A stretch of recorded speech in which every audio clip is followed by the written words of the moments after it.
안녕하세요, 강대현 목사입니다.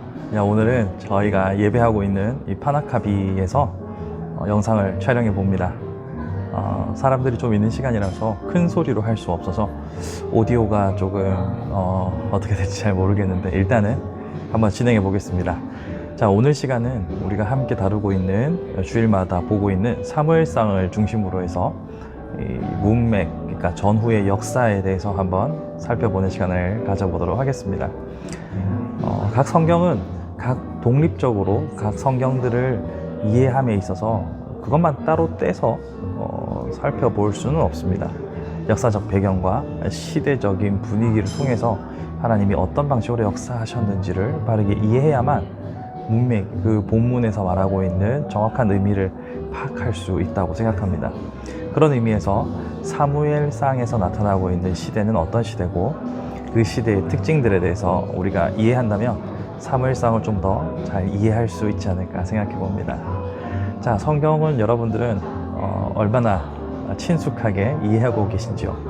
창세기부터 시작해서 요한계시록까지 일목요연하게 누군가에게 성경에 대해서 설명한다는 것은 참 어려운 일이라고 생각합니다. 그래서 여러 가지 성경 공부 교재나 강의들이 참 많이 있는데요. 가급적이면 쉽고 간단하게 성경을 설명할 수 있도록 나름대로 컨텐츠들을 제작해 보도록 하겠습니다. 먼저 오늘은 사무엘상을 중심으로 살펴보려고 하니까요.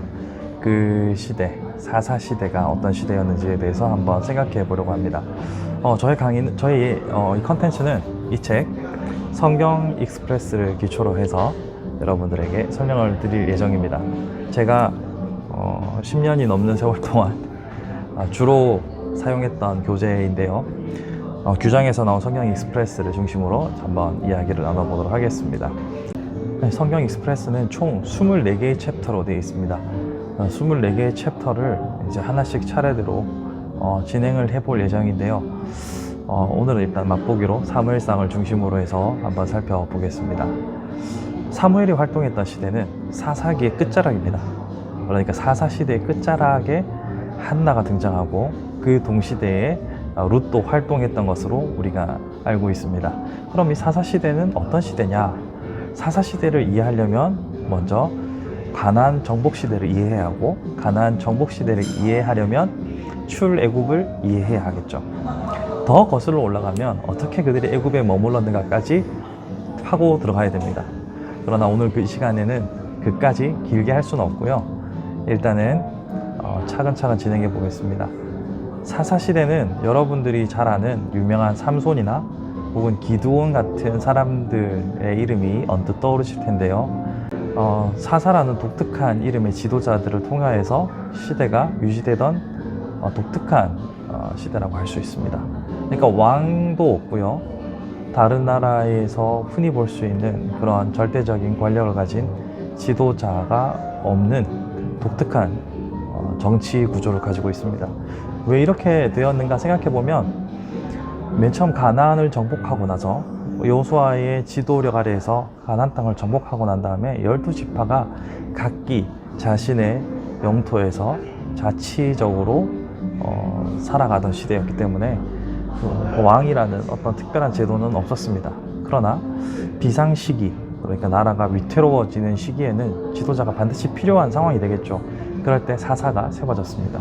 그러면 사사가 세워지는 아주 비상대책위원장 같은 사사는 어떤 식으로 세워지게 되느냐? 이 책의 설명을 따르면 순환의 모델을 이해할 필요가 있습니다. 제가 표로 보여드릴 텐데요. 먼저 사사기의 순환은 이스라엘 백성들이 죄를 지어요.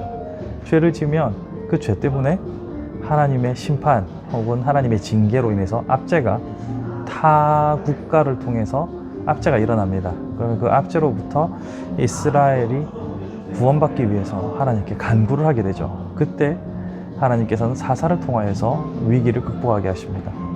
그리고 나서는 구원이 이루어지고 난 다음에 사람들은 다시 망각합니다.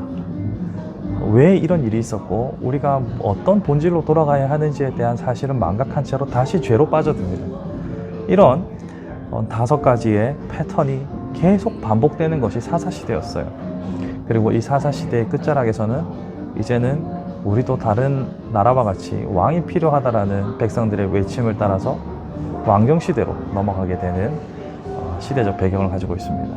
그러니까 사사 시대의 끝자락에 사무엘의 등장은 하나님께서 새로운 시대를 열기 위한 한 인물을 세우셨다라는 점에서 사무엘의 존재가 아주 특별하다는 점을 우리는 이해할 필요가 있습니다.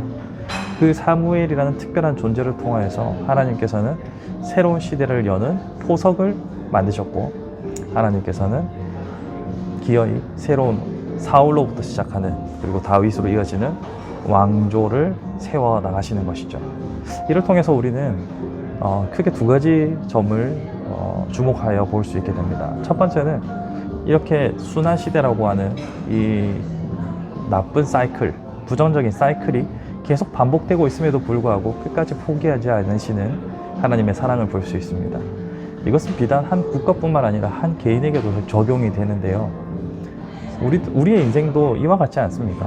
우리의 인생도 이와 같이 죄를 짓고 또 반성하고 회개하고 돌이키는 듯 하지만 다시 망각하고 죄에 빠져들고 여러 가지 어려움을 겪는 순환이 이스라엘 민족뿐만 아니라 우리 각 개개인에게도 나타나고 있음을 우리는 어렵지 않게 이해할 수 있습니다.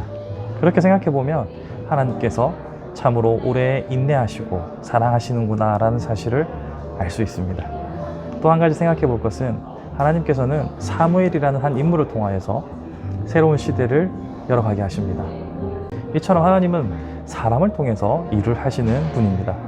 이것이 왜 중요하냐면 하나님께서 어느 날 갑자기 불가항력적인 힘으로 세상을 천지개벽하는 방식으로 일하시는 것이 아니라 바로 사람을 통해서, 저나 여러분들을 통해서 일을 하신다는 거죠.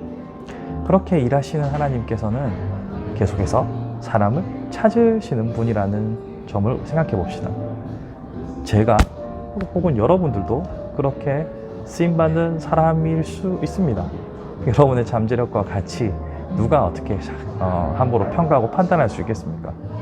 그런 의미에서 오래 참으시고 인내하실 뿐만 아니라 사람을 사용하시는 그 하나님의 역사에 귀한 일꾼으로 쓰임받는 그런 사람이다라는 스스로의 자부심을 가지고 살아가시는 것도 저는 매우 필요한 일이라고 생각합니다. 자, 이렇게 사사시대는 특별한 왕이 없이 비상대책위원장과 같은 사사로 이어지던 시대는 이 사무엘을 통하여서 종식되고 사울이라는 새로운 왕으로 접어들게 될 텐데요. 이 과정에서 어떠한 이스라엘 내의 갈등과 어려움들이 있었는지는 이제 차근차근 주일마다 설교 시간에 풀어가도록 하겠습니다. 다음 시간에는 이제 본격적으로 이 책의 챕터 1부터 해서 구약 전체를, 그리고 신약도 기회가 된다면 함께 살펴보는 시간을 가져보도록 하겠습니다. 앞으로도 많은 관심 부탁드리고요. 더 좋은 컨텐츠로 여러분들께 찾아뵙도록 하겠습니다. 감사합니다.